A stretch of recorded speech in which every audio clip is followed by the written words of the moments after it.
जयकारा बोल मेरे श्री गुरु महाराज की जय।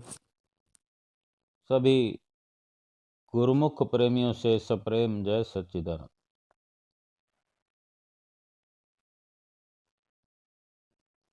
इंसान के शारीरिक जो आने वाले दुख कष्ट होते उनमें से एक होता है बुखार। जब किसी को भी बुखार आ जाता है, बुखार चढ़ जाता है, तो अपने आप ही कुछ इस प्रकार का वातावरण बनता है अपने अंदर, जैसे भूख विदा हो जाती है, भूख गायब हो जाती है, भूख नहीं लगती, अन्न अच्छा नहीं लगता, और भी अजीब अजीब तरह की कुछ इस प्रकार की अपने अंदर फीलिंग आती है कि कुछ भी अच्छा नहीं लगता। ना सोते बनता है, ना बैठते बनता है, ना कुछ खाना अच्छा लगता है। बड़ी बेचैनी की स्थिति बन जाती है। तो संत महापुरुष कुछ इस प्रकार अपने उदाहरणों से समझाते हैं। परम संत तुलसीदास जी ने रामायण में वर्णन किया है। तुलसी पुरबले पाप ते हरि चर्चा न सुहात, जैसे ज्वर के जोर से भूख विदा हो जात। वो क्या हमें उदाहरण देते हैं कि जैसे बुखार के कारण भूख विदा हो जाती है, कहीं दूर चली जाती है। जब तक बुखार ठीक नहीं होता, बुखार उतर नहीं जाता, स्वस्थ नहीं होने लगता, तब तक भूख फिर लगती ही नहीं। ये महापुरुष भक्ति की, सत्संग की, भगवान के नाम की चर्चा की बात करते हैं। ये जो खुराक है सत्संग की, भक्ति की, भक्ति के विचारों की, भगवान के नाम की जो सिमरन अभ्यास की बात है, ये सारी जो है खुराक है जीवात्मा की। फरमाते हैं कि पिछले जन्मों के कुछ इस प्रकार के पाप जीव के होते हैं, जो कि उनका लेखा जोखा हमारे साथ ही रहता है। वो भुगतने के लिए ही हम संसार में चूँकि आते हैं कि वो पापों को भुगत कर उनका सफाया करके आगे के लिए ऐसा कार्य, ऐसी अमली कार्रवाई जीवन में हो कि फिर दोबारा 84 लाख योनियों में ना तो जाना पड़े, ना दुख उठाना पड़े, ना फिर ऐसे संस्कार लेकर मनुष्य का जन्म भी ऐसे लेने की जरूरत ना पड़े, जो कि इस मनुष्य जीवन में भी इंसान जो है लगातार दुख को प्राप्त होता रहता है। वो पाप को बुखार की न्याय बताया है उदाहरण के तौर पर, कि वो ऐसे पाप होते हैं जिनके उदय होने पर, जो जब तक वो पाप उजागर हुए रहते हैं मनुष्य जीवन के अंदर, तब तक अगर कहीं भी भगवान नाम की चर्चा हो, सत्संग हो, या कोई सत्संग सुनाना चाहता हो, कहीं सत्संग में बैठने का ऐसा अवसर आ जाए, तो जीव को अच्छा नहीं लगता। यूं समझो कि ये जो पाप हैं ये बुखार है। बुखार रूपी पापों के होने के कारण ये सब नहीं हो पाता।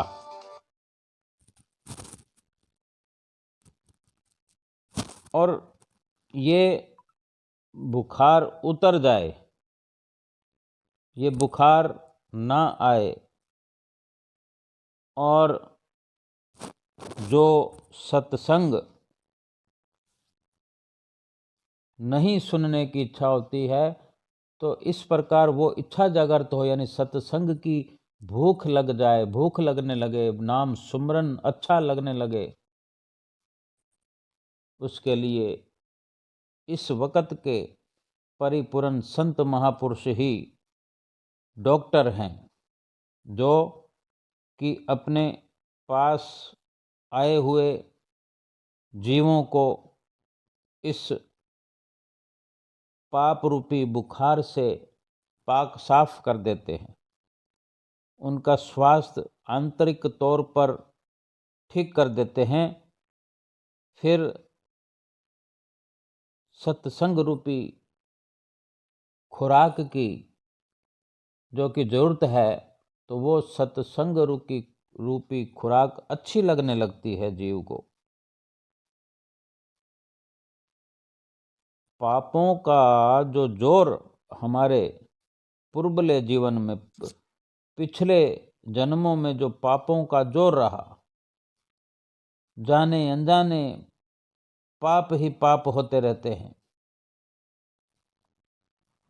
उसके कारण इंसान भजन भक्ति में लीन नहीं हो सकता।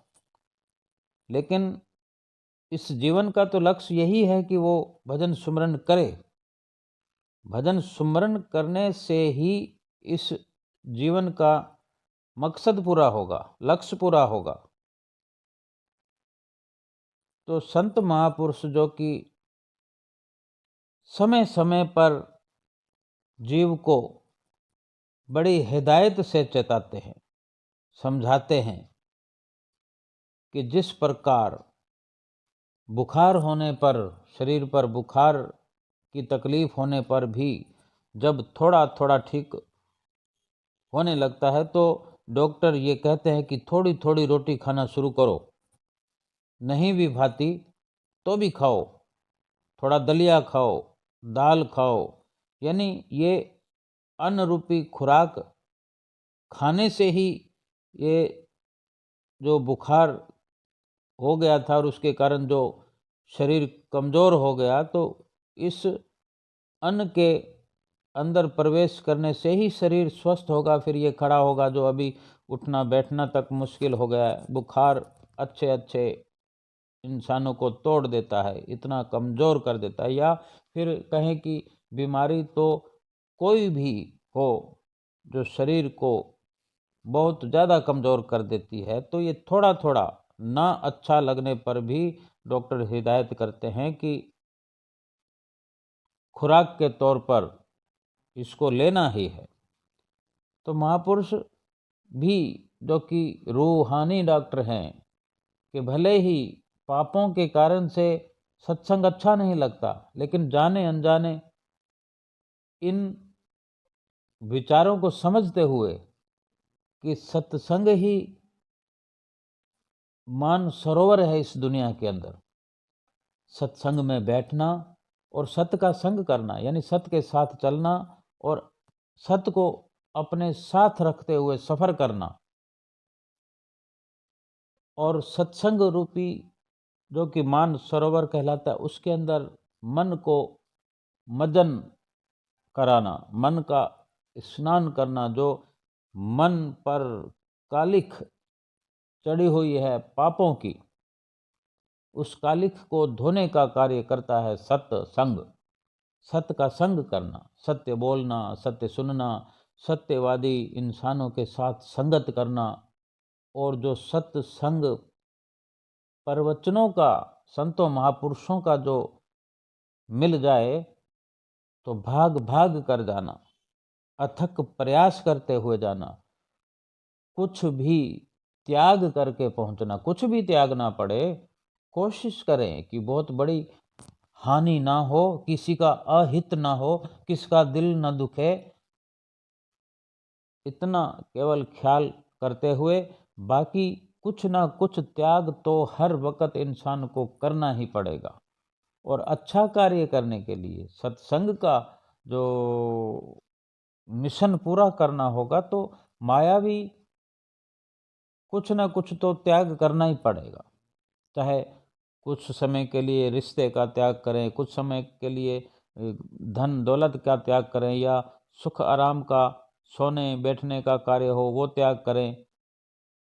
कुछ ना कुछ त्याग तो अवश्य करना पड़ेगा, वो करें, लेकिन सत्संग का मौका खाली ना जाने दें और हर पल 24 घंटे सत्संग के दायरे में अपना जीवन व्यतीत करें।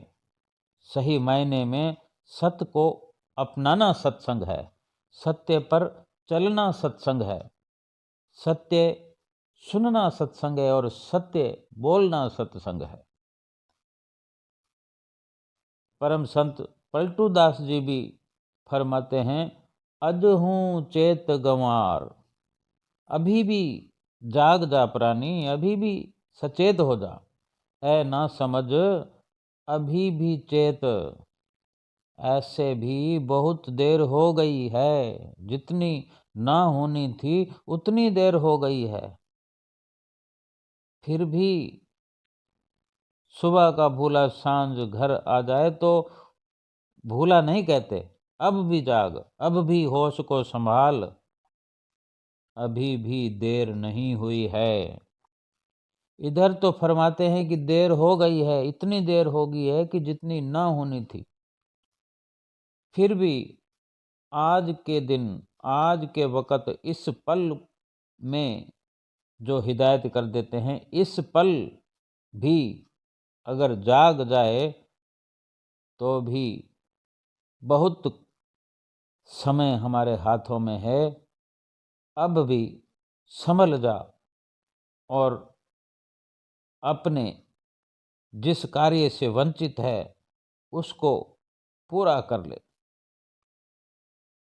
पंजाबी में भी फरमान है, भाई हुण भी देर नहीं हुई है, हुण भी अजय भी देर नहीं हुई है, सांसां चल रहीਆਂ ਹਨ, जिभा बोल रही है, जिभा बोल रही है ते कन सुन रहे ਹਨ।